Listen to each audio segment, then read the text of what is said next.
ಕುರ್ಲಿ. ಎಲ್ಲಿರ್ತೀರಿ? ನಾವು KGB ಕಾಲನಿಯಲ್ಲಿ ಇರ್ತೀವಿ sir. Navanagar Hubballi. ತಾವು ಏನೇನು ತೊಂದರೆಗಳಿದ್ದು ನಿಮ್ಮ ತಮಗೆ?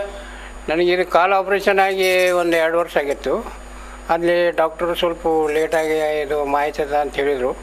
ಆಮ್ಯಾಗ ನಾವು ಅದನ್ನು ಹಂಗೆ ಕಂಟಿನ್ಯೂ ಮಾಡ್ಕೊತ ಬಂದೆವು.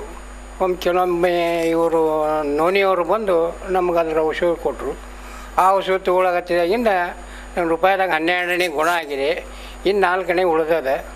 ಅದು ಮುಂದೆ ಗುಣ ಆಗ್ಬೋದು ಅಂತ ನನ್ನ ಅಭಿಪ್ರಾಯ ಇದೆ. ಆಮೇಲೆ ಅದು ಸಕ್ರೆ ರೋಗ ಏನಾದ್ರು ಇತ್ತ ನಿಮ್ಗೆ? ಸಕ್ರೆ ರೋಗ ಇತ್ತು ಸರ್. ಬಿ ಪಿನೂ ಇತ್ತು. ಎಷ್ಟು ದಿವಸ ಇತ್ತದು? ಸುಮಾರು 1.5-2 ವರ್ಷದ ಮಟ್ಟ ಇತ್ತು. ಯಾವ ಡಾಕ್ಟ್ರಿಗೆ ತೋರಿಸಿದ್ರಿ ನೀವು?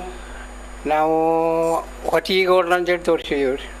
ಆಮ್ಯಾಗ ಇವರು ಎಳಮಲ್ಲಿ ಅವ್ರ ಕಡೆ ತೋರಿಸಿದ್ವಿ. ಎಳಮಲ್ಲಿ ಅವರು ಆಪ್ರೇಷನ್ ಮಾಡಿದರು. ಆಪ್ರೇಷನ್ ಎದ್ರ ಸಲುವಾಗಿ ಮಾಡಿದರು? ಅದು ಕಾಲಲ್ಲಿ ಕ್ಯೂ ತುಂಬಿತ್ತು ಅಂತೇಳಿ ಮಾಡಿದ್ರು ಸರ್. ಆಮೇಲೆ ಅದು ಆಪ್ರೇಷನ್ ಮಾಡಿಂದ ಎಷ್ಟು ದಿವಸ ಆಯ್ತು ಆಪ್ರೇಷನ್ ಮಾಡಿ? ಈಗ 2 ವರ್ಷ ಆಯ್ತು ಸರ್. 2 ವರ್ಷದಿಂದ ಅದಕ್ಕೆ ಡ್ರೆಸ್ಸಿಂಗ್ ಅದೆಲ್ಲ ಮಾಡ್ತಾ ಬಂದಿರಾ? ಹಾಂ, ಮಾಡ್ತಾಯಿದ್ದೀವಿ ಸರ್. ಈಗ ನೋನಿ ತೊಗೊಳಕ್ಕೆ ಹತ್ತಿ 2 ದಿವಸ ಆಯಿತು? ನೋನಿ ತೊಗೊಳಕತ್ತಿ ಒಂದು 3 ತಿಂಗಳಾಯ್ತು ಸರ್. ಈ 3 ತಿಂಗಳಲ್ಲಿ ನಿಮಗೆ ಏನೇನು ಬದಲಾವಣೆ ಆಗಿದೆ?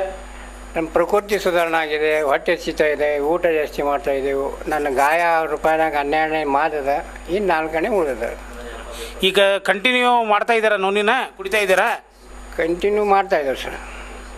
ಓಕೆ, ಕಂಟಿನ್ಯೂ ಮಾಡಿ ಕಂಪ್ಲೀಟ್ ನಿಮ್ಗೆ ಆರಾಮಾಗ್ತದೆ. ಹಾಂ, ಆಗ್ಬೋದು. ವಿಶ್ವಾಸ ಅದ ನಿಮ್ಗೆ? ಹಾಂ, ವಿಶ್ವಾಸ ಅದ ಸರ್. ಇಲ್ರಿ, ಈ ನೋನಿ ನೀವು ಉಪಯೋಗಿಸ್ತಾ ಇದ್ದೀರಲ್ಲ, ನಿಮ್ಗೆ ಈಗ ನಿಮ್ಮ ಅಭಿಪ್ರಾಯ ಏನು? ಈ ನೋನಿ ತಗೊಳ್ಳೋದ್ರಿಂದ ಮನುಷ್ಯನ ಜೀವನದಲ್ಲಿ ಬದಲಾವಣೆ ಆಗ್ತದ ಅಂತ ನನ್ನ ಅಭಿಪ್ರಾಯ ಇದೆ. ಮತ್ತು ಯಾವುದೇ ರೋಗ ಇದ್ದರೂ ಕಡಿಮೆ ಆಗ್ತದೆ ಅಂತೇಳಿ ನನ್ನ ಅಭಿಪ್ರಾಯ ಇದೆ. ಆ ತೊಗೊಂಡಾಗಿಂದ ನಾನು ಸ್ವಲ್ಪ ಗುಣಮುಖ ಆಗಿದ್ದೇನೆ. ರೂಪಾಯಿಯಲ್ಲಿ 12ನೇ ಗುಣಮುಖ ಆಗಿದ್ದೇನೆ. ಇನ್ನು 4ನೇ ಉಳಿದ ಅದು ಆಗ್ಬೋದು ಅಂತ ನನ್ನ ಅಭಿಪ್ರಾಯ ಇದೆ.